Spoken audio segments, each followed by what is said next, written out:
Magandang tanghali mga kabay. So ito yung last ko na repair sa 39385 liter D mga kabay. Ayan, kasamahan din to sa kanina na repair ko. Yung carbon ang sira. Ayan. So ito mga kabay, sasaksak natin. So yan po, wala pong power. Ayan. So bunutin natin mga kabay. Ayan, haba ng cord nito. So ayan, pero may dugtong dito. Ano, dalawa. So bubuksan natin mga kabay. Testing natin.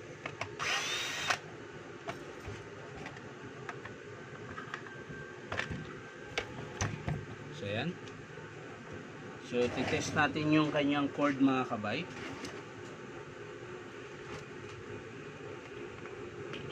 Kung wala bang power. Siyempre, una, test muna natin yung tester natin kung gumagana. So, ayan mga kabay, gumagana po yan. So, titesting natin mga kabay, yung blue.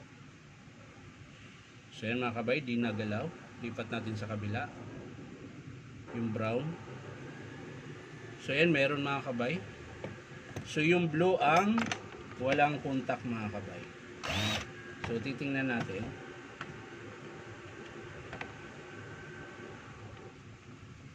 Yung blue ang walang punta.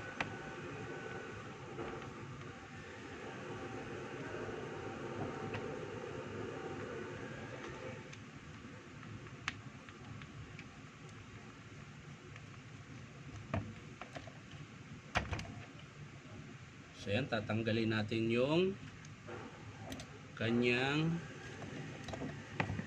cord. So pagtanggal nito mga kabay, kuha lang kayo ng paper clip, yung maliit. Ayan, para makalas nyo po itong cord nya mga kabay.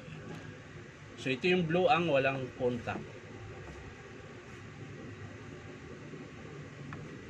So kung nasa bahay kayo mga kabay, wala naman kayong tester, susubukan natin to. Ayan, meron akong ginawa rito na pang direkta din. Ayan. So ito yung papalit natin sa switch.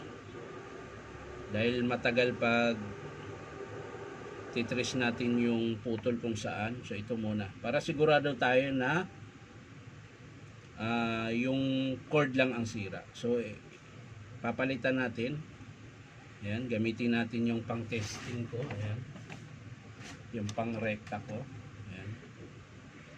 So halimbawa lang, wala kayong tester sa bahay. Hanap lang kayo ng plug cord na may plug. Ayan, titesting nyo ngayon. Yun yung erekta mo dito din sa kabila, para malaman natin kung yun ba ang sira. Ayan, halimbawa lang naman kung wala kayong tester mga kabay. So ito po yung gagawin nyo. Ayan, nakarekta po yan mga kabay. Hawakan lang natin, baka magdikit. Ayan. So ititesting po natin mga kabay, saksak natin, tapos pipigain natin yung switch. Ayun o. Adjust natin yung variable niya mga kabay para makita natin kung malakas.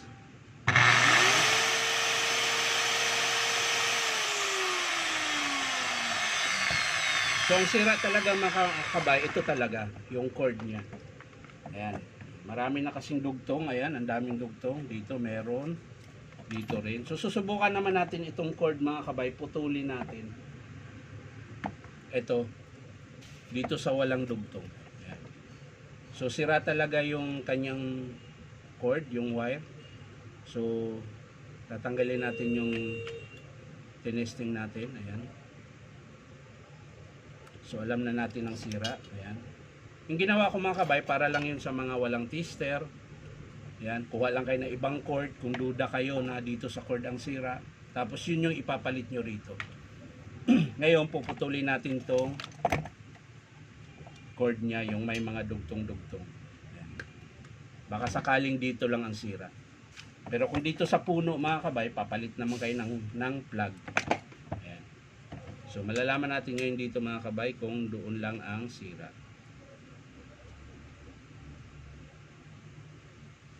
Babalatan lang natin mga kabay.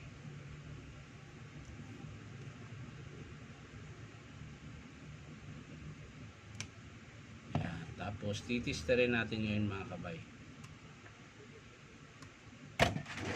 Ayan. So ito po yun mga kabay. Titister lang natin.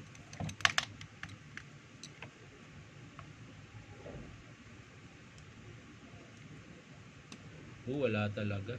So baka dito sa puno o kabila. Eh no, meron yung brown. Wala talaga yung blue.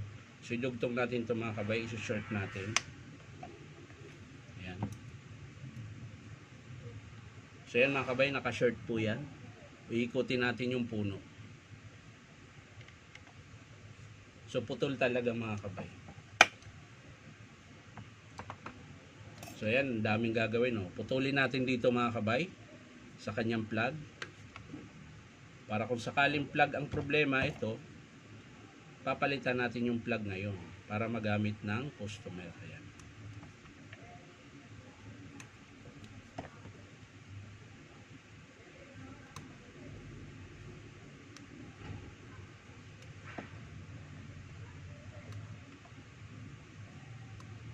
So yan mga kabay, naka-short pa rin yun. Ayan. So titester natin. Pag gumana to, doon lang po sa plug ang sira. Yun o, gumana mga kabay. So plug po yung sira niya. Ayan. So yung carbon, check lang natin. So kung plug lang ang sira mga kabay, kakabitan na natin ngayon. So ayan, bago yung carbon niya mga kabay, original din. Check lang natin yung kanyang armature. So yan mga kabay, okay pa po. So plug lang po ang sira dito mga kabay.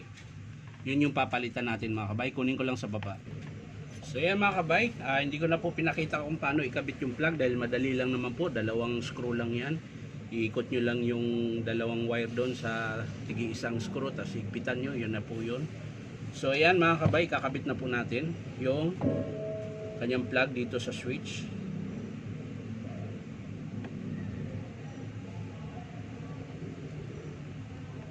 Ayan. So babalik na po natin sa dati. Ayan. Ayusin lang natin yung wire na hindi siya magkabuhol-buhol. Ayan. Sobra ang ating akulang yung pagbalat natin sa wire mga kabay. Hindi aabot doon sa ano yun. Sa sabit. So babawasan natin yung balat ng wire. So yun, sakto na mga kabay. Yan. Kakabit na natin yung cord protector, cord clamp. Yan.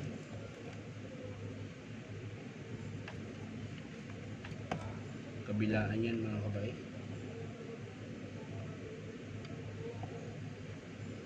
Kailangan lang natin maayos pagkabit ng cord clamp para hindi po mabunot yung kanyang wire.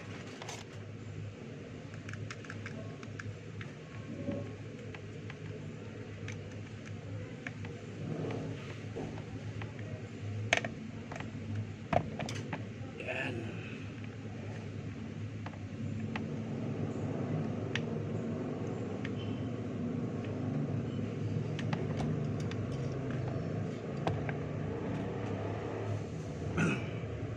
So yan mga kabay, tatakip na po natin. Yan.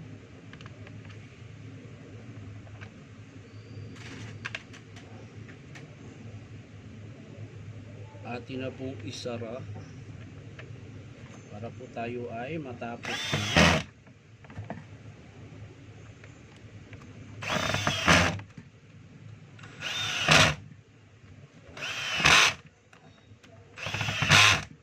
So yan mga kabay, titesting natin.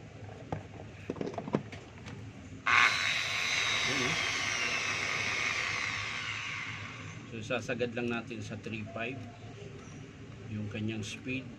Ayan, 3.5.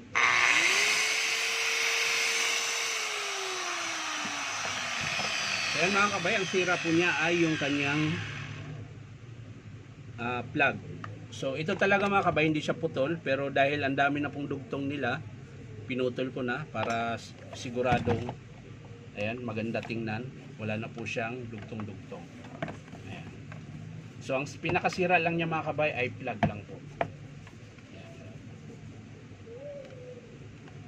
So maraming salamat mga kabay sa panunood at pa-like and share na rin po. At syempre po baka naman po pwedeng subscribe niyo po itong aking YouTube account na Inom Tabay. So maraming salamat mga kabay. Bye-bye.